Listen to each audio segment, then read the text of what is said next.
حضرت فضیل بن عیاض رحمۃ اللہ علیہ ڈاکو تھے. ایک دن گزر رہا تھا تو ایک قاری صاحب آیت پڑھ رہے تھے.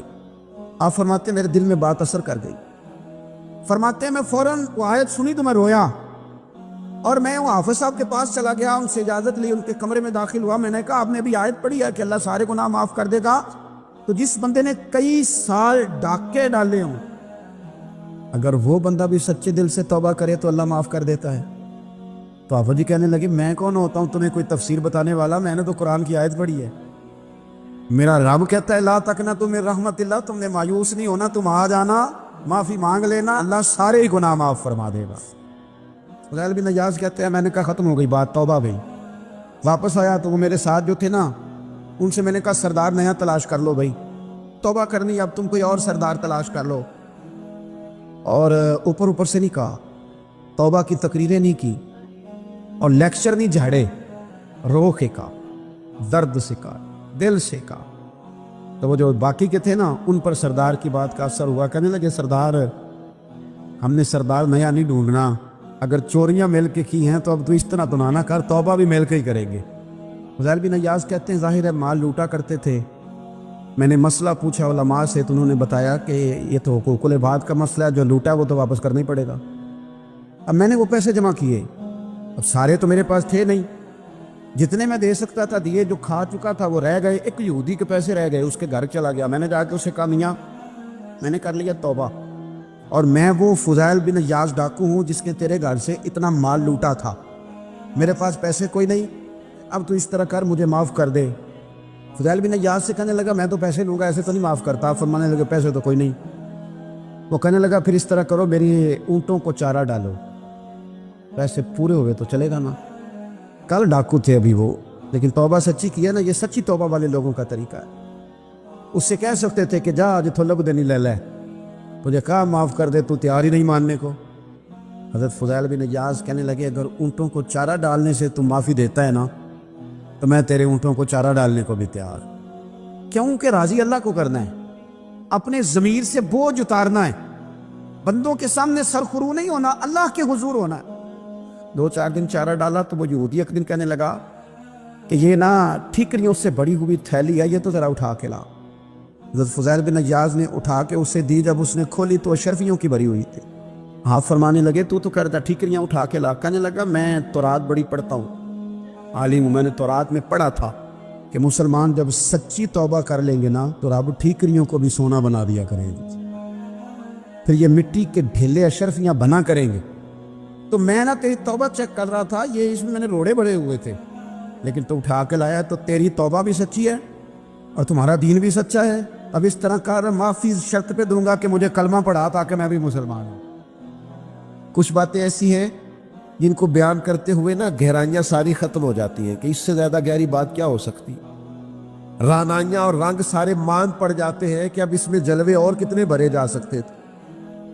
ساری انسان کی سوچیں اور وسعتیں اچانک سمٹنے لگتی ہے کہ یار اتنی بڑی بات.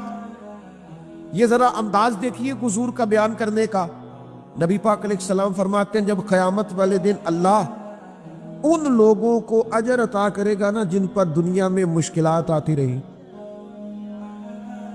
تو فرمایا وہ لوگ سوچیں گے کہ یہ تو مشکلات تھوڑی تھی, کاش کبھی زیادہ آ جاتی نا, کاش ہمارے وجود کینچیوں سے کاٹ دیے جاتے. وہ لوگ سوچیں گے, اور وہ بھی سوچیں گے جن پر مشکلات نہیں آئی تھی کہ کاش کبھی ہم بھی اس چکی سے پس کے آتے نا. اس سے زیادہ بھی کوئی اجر ہو سکتا ہے کہ رب کہتا ہے ان اللہ مع الصابرین, جو مصیبت پہ صبر کر دے اللہ اس کے ساتھ ہے. معیت الہی اس شخص کو نصیب ہو رہی. رحمت خداوندی سے کبھی نظر نہ ہٹائیں. آتی رہتی ہیں مشکلات, آتے رہتے ہیں دکھ, ہو جاتی ہیں غلطیاں, کمزور ہے انسان, کر بیٹھتا ہے گناہ بھی, لیکن ایک گناہ میرا ماں پیو ویکھے, ایک گناہ میرا ماں پیو ویکھے تے دیوے دیس نکالا, لکھ گناہ میرا مولا ویکھے تے پردے پاون والا. ڈھال دیتا ہے رحمت کا پردہ, کرم ہو جاتا ہے. رحمت الہی سے کبھی توجہ نہ ہٹے, اپنے دل کو ٹھنڈا رکھنے کے لیے، طبیعت کو سکون میں رکھنے کے لیے رحمت۔ حضور علیہ السلام فرماتے ہیں بندے سے غلطی ہو جاتی ہے، پھر وہ اللہ کی بارگاہ میں توبہ کرتا ہے تو رب فرشتوں سے فرماتا ہے میرے بندے کو پتہ ہے کہ میرے علاوہ معاف کرنے والا کوئی نہ۔ تو دیکھو نا وہ آ گیا ہے، تو فرشتے اپنے مالک کی بات کی طرف متوجہ ہوتے ہیں تو رب فرماتا ہے گواہ ہو جاؤ میں نے اسے معاف کر دیا ہے۔ حضور فرماتے ہیں اس بندے سے پھر غلطی ہو جاتی، وہ پھر عرض کرتا ہے مالک بھول گیا تھا، غلطی ہو گئی، خطا ہو گئی، گناہ ہو گیا۔ تو اللہ فرماتا دیکھا نا میرے بندے کو پتا ہے میرے سوا معاف کرنے والا کوئی نہیں، تو جاؤ گواہ ہو جاؤ میں نے معاف کر دیا۔ حضور فرماتے تیسری بار پھر غلطی ہو جاتی ہے، یہ پھر آ جاتا ہے، اسی تے میں دسو خا جڑا 3 باری آوے وہ علاج کی ہے؟ اسی کہنے ہیں تو باز آنا، کہنے ہیں کہ نہیں تو نے ٹھیک ہونا، تو نہیں ٹھیک ہو سکتا، تو نے نہیں باز آنا، تیرا علاج اب جا دوڑ جا، تیرا کوئی حل نہیں۔ حضور فرماتے 6 بار آ گیا، تیسری بار آ کے کہتا اللہ معاف کر دے، تو اللہ کہتا ہے پتہ نا میرے بندے کو میرے علاوہ معاف کرنے والا کوئی نہیں، گواہ ہو جاؤ میں نے اسے معاف کر دیا۔ گویا وہ جب جب آتا رہتا ہے رب تب تب اسے معاف فرماتا رہتا ہے۔ رحمت داد دریا الہی، یہ درویشوں نے جو باتیں کی ہیں بڑی سوچ سمجھ کے کی۔ رحمت داد دریا الہی، ہر دم رحمت داد دریا الہی، ہر دم وگدا ہے۔ میں نے اگلا شعر نہیں پڑھنا، اتنا ہی میں ایک مصرے پہ بات کرنی ہے صرف۔ رحمت داد دریا الہی، اگلا مصرع نہیں کہنا، اس کا معنی کیا ہے سمجھو۔ درویش کہتے ہیں ایسا نہیں ہوتا کہ کبھی کبھی رحمت ملتی ہے، ہر دم وگدا ہے تیرا۔ رحمت داد دریا الہی، ہر دم ہر دم دم دم ہر دم وگدا تیرا، بس جے بچوں ایک قطرہ بخشے نا مینوں بھی تے کام بن جاتا ہی۔ دم دم ہر دم سے بندے کو اللہ کی رحمت ملتی ہے، ہر وقت کرم ہوتا ہے، ہر وقت۔ اس کے لیے تو نہ کسی جگہ کی پابندی ہے، نہ وقت کی پابندی ہے، نہ یہ ہے کہ وہ اس وقت میسر ہے اور معاذ اللہ اس وقت میسر نہیں، نہ اسے اونگ آتی ہے نہ نیند آتی ہے۔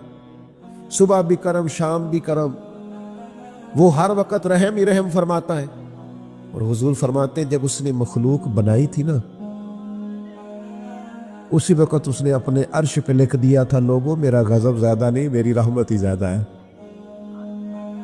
جس نے بنانے سے پہلے کہا تھا بنانے سے کرو شکر کتنا اور فخر کتنا کروں، تیرے کرم نے مجھے فائز المرام کیا اور بنا کے سید عالم کا امتی مجھ کو گناہ سے پہلے ہی بخشش کا انتظام کیا۔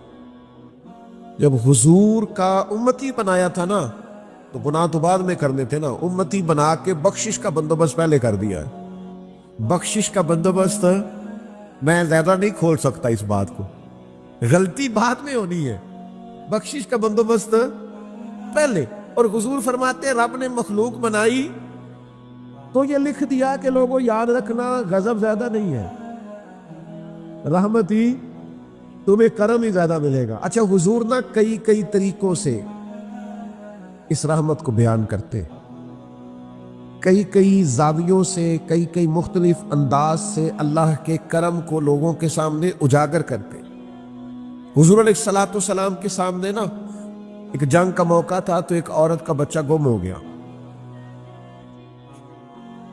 یہ نا ساری گھنٹیاں بج جاتی ہیں اگر کوئی بچہ گم ہو جائے، جتنی گھنٹیاں ہوتی ہیں نا دل کی بھی روح کی بھی کانوں کی بھی ساری گھنٹیاں ہی، مطلب آپ فوری طور پر جو لٹک جاتے ہیں نا زمین آسمان کے بیچ کے بچہ بڑی دیر سے بیل ہی نہیں رہا، وہ جو ایک وقت ہوتا ہے نا وہ پل صراط پہ گزرتا ہے، یہ آسان ڈاکٹر کہہ دینا رپورٹ کرا لو مجھے فلانے سخت موذی مرض کا ڈر ہے، تو وہ رپورٹ کرانے کے بعد جو اس کے نتیجے کا انتظار ہوتا ہے نا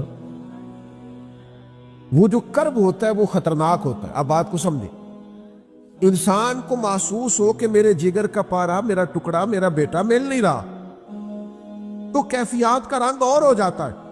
یہ ایک وارفتگی ہے نا، بچے کے ساتھ پیار ہے، ایک جنگ کا موقع تھا، نبی کریم صلی اللہ تعالی علیہ وسلم تشریف فرما ہے، ایک عورت کا بچہ گم ہو گیا. وہ بڑی بے چین ہے، بڑی نڈھال ہے، بڑے کرب میں ہے، تڑپتی ہے، کبھی ادھر بھاگتی کبھی ادھر بھاگتی، کبھی اس سے پوچھتی کبھی اس سے سوال کرتی، تلاش رہی ہے اپنے بچے کو. تو یہ سارا منظر، یہ ساری تصویر لوگوں کی آنکھوں کے سامنے، تو اس کرب کو ہر شخص محسوس کر رہا تھا، اس کی کیفیت کو ہر آدمی اپنی آنکھوں سے دیکھ رہا تھا. اللہ کے حبیب علیہ الصلوۃ والسلام نے عین اس وقت جب لوہا پورا گرم ہو گیا، ذہن پورے تیار ہو گئے، تو محبوب نے ایک مسئلہ سمجھایا. حضور فرمانے لگے بتاؤ نا، اگر اس خاتون کو اس کا بچہ مل جائے، جتنی تڑپ رہی ہے، تو کیا اس بچے کو آگ میں ڈال دے گی؟ وہ کیفیت سارے دیکھ رہے تھے، مشکات میں حدیث موجود ہے. عرض کی یا رسول اللہ، سوال ہی نہیں پیدا ہوتا. اس کا جو درد ہے، اس کی جو تڑپ ہے، اس کی جو کیفیت ہے، وہ تو کچھ اور پتہ دیتی ہے. تھوڑی دیر کے لیے بچھڑ گیا ہے تو اتنی تکلیف میں ہے، تو کجا یہ کہ وہ آگ میں جلا دے. جب ذہن یہاں تک تیار ہو گئے، لوگوں کا ذہن یہاں تک تیار ہو گیا، تو اب میرے کریم محبوب کی آنکھوں میں آنسو آئے. اب حضور نے رحمت الہی کا جھونکا لوگوں کو دیا. کریم فرمانے لگے جتنا یہ اپنے بچے سے پیار کرتی ہے نا، رب کریم اس سے بڑھ کر اپنے بندے سے محبت فرماتا. بس یہاں بات محبوب نے بند کر دی، یعنی فرمایا کھولتے رہنا. مانا کیا ہے کہ اگر یہ نہیں نہ دوزخ میں پھینکنا چاہتی اپنے بچے کو، تو رب بھی اپنے بندوں کو سزا نہیں دینا چاہتا. وہ بھی انہیں دوزخ میں جلانا نہیں چاہتا، وہ بھی انہیں سزائیں دینا نہیں چاہتا. بھائیو یاد رکھیے گا اور سمجھیے گا، اپنی توجہ ہر وقت اپنے مالک کے کرم کی طرف رکھے، ہر وقت اللہ کی عطا کی طرف. یہ جو مایوس لوگ پھرتے ہیں نا، اور مایوس باتیں کرتے ہیں، اور یہ جو کہتے ہیں کہ میں بڑا تھک گیا ہوں اور میں بڑا تنگ آ گیا ہوں اور اب مجھے لگتا ہے کہ یہ چیزیں میرے کنٹرول میں نہیں آئیں گی، اور حضرت میں نے بڑی کوشش کی، جو قدم آگے لے جاتا ہوں وہی میرا پیچھے ہوتا ہے. اور بعض کہتے ہیں جی میرے ساتھ ہی ایسا کیوں ہوتا ہے، آخر میں ہی ساری زندگی اس طرح کیوں ہوں، فلاں جگہ بھی ناکام ہوا، فلاں جگہ بھی. او میرے بھائی، جس طرح کا انسان گمان کرتا ہے، رب بھی اسی طرح کا معاملہ فرماتا ہے. تیری طبیعت ہی نہیں بن پا رہی کہ تو رحمت کی طرف متوجہ ہو، تیرا خیال ہی نہیں بن پا رہا کہ اس کے کرم اور عطا کی طرف تیرا دھیان جائے. تو نے اپنے اوپر مایوسیاں پوری طرح طاری کر لی ہے. بندہ مومن کبھی اپنے رب سے مایوس ہو سکتا؟ اس کی توجہ ہر وقت اس کے کرم کی طرف رہتی، اس کی توجہ ہر وقت اس کی عطا کی طرف رہتی. نبی کریم صلی اللہ تعالی علیہ وسلم کے نا کچھ صحابہ اللہ کی محبت کے شوق میں حضور کی بارگاہ میں حاضر ہوئے. انہوں نے آ کے عرض پتہ کیا کیا؟ عرض کرنے لگے یا رسول اللہ صلی اللہ تعالی علیہ وسلم، سالوں بیت گئے ہیں سجدے کرتے ہوئے، حضور سالوں بیت گئے ہیں تسبیح پڑھتے ہوئے، سالوں بیت گئے کہتے ہوئے کہ سبحان اللہ وہ پاک ہے، ہمیں سالوں بیت گئے یہ کہتے ہوئے کہ اللہ اکبر وہی سب سے بڑا ہے، سالوں بیت گئے کہتے ہوئے کہ الحمدللہ ساری تعریفیں اللہ کے لیے، سالوں بیت گئے اس کی تسبیح کرتے، تحلیل کرتے، تکبیر کہتے. حضور اب نہ ہمارا اپنے رب سے ملنے کو جی چاہتا ہے. کبھی یہ حقیقت منتظر نظر آنا لباس مجاز میں، لاکھوں سجدے تڑپ رہے ہیں میری جبین نیاز میں. اور اقبال کہنے لگے کہ تیرے عشق کی انتہا چاہتا ہوں، تو میری سادگی دیکھ کیا چاہتا ہوں، میرا ذرا سا تو دل ہے مگر شوق اتنا، میں وہی لن ترانی سنا چاہتا ہوں. میرا بھی دل کرتا ہے کہ اللہ میں تجھے کہوں، میں تجھے دیکھنا چاہتا ہوں، جس طرح حضرت موسیٰ کلیم علیہ السلام نے کہا تھا، اور تو مجھے کہے کہ لن ترانی تو نہیں دیکھ سکتا، ذرا سا تو دل ہے مگر شوق اتنا، میں بھی وہی لن ترانی سنا چاہتا ہوں. پھر کہنے لگے بھری بزم میں راز کی بات کہہ دی، بڑا بے ادب ہوں سزا چاہتا ہوں. دیکھو سب لوگوں کے بیچ ہی میں نے یہ کہہ دیا. میرے عزیز صحابہ نا شوق میں، کتنے سارے لوگ ہیں آپ، کتنی ماشاءاللہ بڑی تعداد میں آپ آئیں، ہم بھی کبھی اس شوق میں گئے ہیں کہ ہمارے رب کو دیکھنے کو دل چاہتا ہے، ہمارا جی چاہے وہ کبھی ہمیں ملے، ہم کبھی اس کی زیارت کریں، اس کی بارگاہ کرم میں ہم حاضر ہوں۔ صحابہ نے عرض کیا یا رسول اللہ صلی اللہ تعالی وسلم ہمارا رب کہاں ہے؟ ہمارا نا اپنے رب کو دیکھنے کو جی چاہتا ہے۔ جب صحابہ نے یہ عرض کیا تو اللہ نے قرآن مجید نازل کیا، فرمایا وَإِذَا سَأَلَكَ عِبَادِي عَنِّي فَإِنِّي قَرِيبٌ، محبوب جب میرے بندے آپ کی بارگاہ میں آ کے میرے بارے میں پوچھے نا تو ان سے کہہ دینا میں ان کے قریب ہی ہوں، قریب ہی ہوں۔ دلیل کیا ہے؟ آئی اذا دان، یہ جب بھی مجھ سے دعا مانگیں گے میں ان کی دعاؤں کو قبول فرماؤں گا، میں ان کے قریب ہوں، میں ان کے قریب ہوں۔ یہ جب بھی دعا مانگیں گے نا میں قبول کروں گا، میں ان کے قریب ہوں۔ اللہ تبارک و تعالیٰ کے بندے اللہ سے محبت کرتے، رب کی بارگاہ میں جھکتے، اس کو اپنے دکھ سناتے، اس کے پیارے محبوب صلی اللہ تعالیٰ علیہ وسلم کا وسیلہ لے کے اس کے حضور حاضر ہو جاتے، پیشانیاں سجدوں سے روشن ہوتی۔ ہم نہ ہر چیز کے لیے وقت نکالتے ہیں، ہر چیز کے لیے، لیکن عبادت کے لیے وقت نہیں نکالتے۔ ہر شے آباد ہے، ہر شے، ہماری فیس بک بھی آباد ہے، واٹس ایپ بھی آباد ہے، ہمارے ٹویٹر بھی آباد ہیں، ہماری ہر چیز آباد ہے۔ سب سے کم آباد ہمارا مصلی رہ گیا ہے، سب سے کم۔ وہ لوگ اب ڈھونڈنے سے ملتے ہیں جن کی بغل میں مصلی ہوتا تھا۔ میرے بھائی آپ کتنا کو دنیا کے پیچھے بھاگو گے تھکا دے گی، کتنا دولت کے پیچھے بھاگو گے تھکا دے گی۔ آپ جب اپنی زندگی میں جمع تفریق کرو گے نا تو مرتے وقت احساس ہوگا کہ سارا کچھ تو لوگوں کے لیے کیا، اپنے لیے تو کر ہی کچھ نہیں سکے۔ اور ہم عبادت کے معاملے میں بہانے بازی بھی کرتے ہیں۔ ہم کہتے ہیں اوخو رزق کمانا بھی تو عبادت ہی ہے نا، میں حلال روزی کے لیے جا رہا ہوں، یہ بھی تو عبادت ہے نا۔ میری طرح کے لوگ کہہ دیتے ہیں کہ میں سویرے اٹھ کے مدرسے میں کچھ اسواق دیکھتا ہوں تو یہ بھی تو عبادت ہے، میں بیان کرنے کے لیے مطالعہ کرتا ہوں تو یہ بھی تو عبادت ہے نا، اتنے لمبے سفر کر کے ملک میں دنیا میں گھومتا ہوں تو یہ بھی تو میں عبادت ہی کر رہا ہوں۔ اب اسپیشل نفلوں کے لیے وقت کس نہ نکلے، اسپیشل کر کے تسبیح میں کیسے چلاؤں، میں سارا کچھ ہم بہانے بنا لیتے ہیں نا۔ میرا سوال یہ ہے کہ یہ ساری باتیں صحابہ کو، نبی کریم کو، دیگر لوگوں کو بھی تو پتہ تھی نا، لیکن آپ غور تو کریں 23 سال حضور کو وقت ملا، مختصر وقت ظاہراً تبلیغ کرنے کے لیے، پوری دنیا میں دین بھی پھیلانا ہے۔ گھر میں 11 ازواج ہیں، 4 بیٹیاں ہیں، ان کی اولادیں، سارے کام کاج بھی دیکھنے، لیکن سیدہ طیبہ طاہرہ حضرت عائشہ صدیقہ رضی اللہ تعالیٰ عنہ فرماتی ہیں سارا دن تبلیغ کرتے، ہر غلام کے دکھ سنتے، گھر میں آتے تو اپنے گھر والوں کا خیال کرتے، کام میں ہمارا ہاتھ بٹاتے۔ قربان جاؤں، کہتی ہیں زمانہ سارا سو جاتا لیکن آمنہ کے لال مصلی بچھا لیتے۔ دنیا سو گئی، ساری سب سو گئے، جو خدام تھے، وہ جو غلام تھے، وہ سو گئے۔ صحیح مسلم میں لفظ ملیں گے، سیدہ پاک فرماتی ہیں او میرے نبی کے غلاموں، میں نے یہ رنگ بھی دیکھا ہے کہ حضور نے اتنا کھڑے رہے، اتنا قیام کیا، اتنا قیام کیا کہ مقدس پیروں میں ورم آ گئے، سوج گئے پیر اتنے بڑے۔ دل پہ ہاتھ رکھ کے نہیں بتا سکتا کہ میرے کبھی نماز میں پیر سوج گئے، کوئی نہیں بتا سکتا۔ بچوں کی روٹی کماتے تھک گئے بات الگ ہے، ہم سیر کرنے گئے تو تھک گئے بات الگ ہے، لیکن عبادت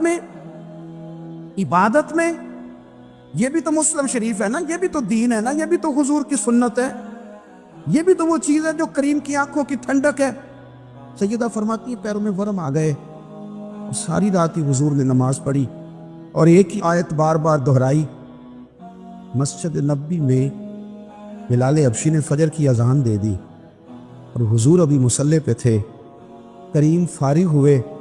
میں نے عرض کی یا رسول اللہ صلی اللہ علیہ وسلم، آپ کے تو صدقے اللہ اگلے پچھلوں کے گناہ معاف کرے گا، تو آپ اتنی آہوزاری کیوں فرماتے ہیں؟ آپ تو شفیع ہیں، آپ تو انبیاء کے امام ہیں۔